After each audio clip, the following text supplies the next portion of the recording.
And I think that figuring out, okay, how do we get to yes? How do we make this work? That's the number one trait for being successful at anything, in my opinion.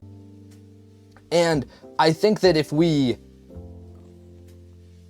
take control a little bit more of realizing that, like, okay, a lot of the things around me are in my control, especially if I try to make them as such, I think we learn that you can make half good, half bad turn a lot more into good, right? I think that what I'm getting at here in kind of a long-winded way is I'm proposing that maybe instead of being like, you should get to know as fast as possible, which is something that I think people subconsciously do, I think a much more realistic answer is figure out how to get to yes and then try to execute that as good as possible, right? Because like in life, you don't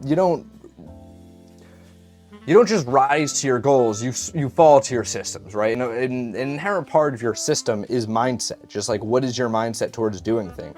And that can be half the battle. And I think that figuring out, okay, how do we get to yes? How do we make this work? That's the number one trait for being successful at anything, in my opinion. Again, success can be whatever you want it to be. So much more, I think, is in your control when you let it be.